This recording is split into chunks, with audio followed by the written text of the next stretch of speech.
So here we go. This is 11 out of 25. The goal with all these lessons is to help you with the concept of a growth mindset. We're basing this once again on something called impact theory.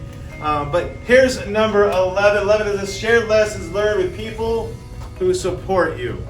So we're going to go through this. And once again, there's 25 of these. And number 11 is the idea that if you share the things you learn along the way in your journey, whatever it is, with people who support you, it's going to help you on your journey, on your goals, whatever it's going to be. And I cannot stress how important that is. And I was thinking back in my own life as far as when I had to go through difficult times and there was somebody there by my side, it made all the difference. When I actually was having good things happening and I learned things along the way, the fact that I was able to share that with people that supported me and helped me grow, you cannot put a price on that. And I think back to one specific story here is, you probably couldn't guess by looking at me, but about 5 years ago, about 5 years ago, maybe a little bit longer, no, about 5 years ago, my wife and I ran a marathon. And, well, to be more specific, I finished a marathon. I didn't run it, I finished a marathon. I remember my wife and I looked up the statistics about how many people actually complete a marathon. And I think it's less than 1% of the people actually finish a marathon. And marathon is 26 point something miles. So you guys run the Bobcat, right? Bobcat, I don't know what is a it's not even a mile, is it? 6/10 of a mile. So imagine doing the Bobcat 40 times. That's roughly a marathon. Easy for Foster, right? No problem at all. All right? But that's what it is. And so I remember to prepare for this, actually it was my wife's idea. She wanted to do it. And I don't want to run no stupid marathon, but she wanted to do it. And I said, oh, well, I got to support my wife. And so I remember we put a date to it. And it was going to be in March, I think it was. And so for about 6 months, we started preparing for it. And so we did this. The key here is this. We started doing it together. Together. Because there was days that she didn't want to practice. And I was like, yeah, we got to do this. And there was days that I didn't want to practice, which is most of the time. And she said, we're going to do this. We were growing together. And since we were growing together, we were holding each other accountable. And we were sharing in the success as well as the failure. And so the day of the marathon came. And we're all there. I think it must have been like 60 of us. It was actually here local. It was like 60 of us. And they said, all right. It was early in the morning, too. I think we started like at 7 o'clock, 6 o'clock in the morning. It was cold, right? And they said, go. And we all start running, right? And it's feeling good. It's feeling good for about the first 5 minutes. And then I realized, well, I got a little too excited. I can't keep this pace up. And I started slowing down a little bit. About a mile into it, I realized that this is going to be a lot harder than I thought it was going to be.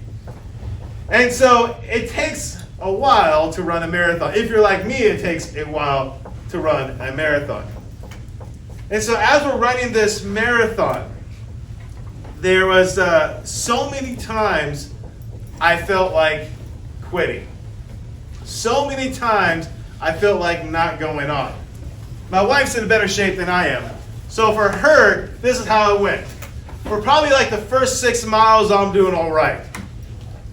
But around the 6 mile mark, I'm like, oh man, I got 20 more miles to go. I don't think I want to do this. I mean, I can just turn around now and walk back and be fine. But she was like all running. And what she would do is, when you're grumpy, things aren't always that. She, around 6 miles mark, started doing this. She's like, come on, come on. I'm like, oh, I don't know if I want to do this. She's, come on, you can do this, you can do this. I'm like, I don't know. And she'd run ahead. She'd run ahead to like the mile 7 marker. Stop, take a picture. Run back to me. Come on, let's go, let's go. We get to the 7 mile mark. She's like, here we go, take a picture. And she'd do this entire way. I think by the halfway mark, about 13 miles, I'm like, this is stupid. You do stupid pictures. I was getting all grumpy on her and stuff. But she was wonderful because once again, we're in this together. We were learning together, growing together. And I remember the halfway mark, I thought, well, I got two choices. Either I'm finishing this, or someone's got to pick me up. Because once you're halfway out, you got no other choice but to go back, right? 13 miles out, it's going to be 13 miles back one way or the other. Either you finish it by yourself, or someone picks you up. And I remember she was just so encouraging along the way. Around mile 20, it's starting to get a little, I forgot how many hours was into it, but I realized that I was probably one of the last ones out there. Sorry, with 60 people, I think I was the last one out there. And probably about mile 20, a car starts pulling up toward us, and they're like, "Hey, did you want to ride back? We noticed you've been out here a while. It's no shame. We could give you a ride back." And I thought, oh, man, I could quit right now. My wife looks at me. She goes, "Come on, you gone this far. Don't quit now." I'm like, "Oh, all right." And I told him, "No, I'm okay. I can make it back." Okay, so you sure? We're to close up shop. Are you sure? I'm like, "No, it's okay." And so 6 miles more into it, by this time, I'm walking for the most part. A little have a jog walking. But I remember by the time we got back, 26 miles completed. Because what they usually do at these races is they'll have like a big, when you get back, there's all these booths and vendors and like, "Yay," and everybody's cheering for you and, "Oh, you did great, yeah," and everything else. It's like a little mini party. When we got back, it was empty. It was empty. But I remember me and my wife made it back together. And there's no way I would have completed that without her. We helped each other grow. So when you're going through your journey, whatever it is, the questions I asked here are the following. Now, I'm not going to expect you to share with anybody because it might be some personal stuff. But I thought maybe if you wrote down a little bit of a journal, a little bit something might just get you thinking. But the question that it says, what are some things you want to accomplish in your life? I don't know what they are. All right? But what is holding you back? So if you don't have anybody to console in, if you don't have anybody to share your life with, friend, family, whatever it is, to build each other up, you're going to be on your own for a little bit. And so you have to get pretty introspective. And you guys start asking yourself these questions. And hopefully you can find the inner strength to get through whatever you have to get through.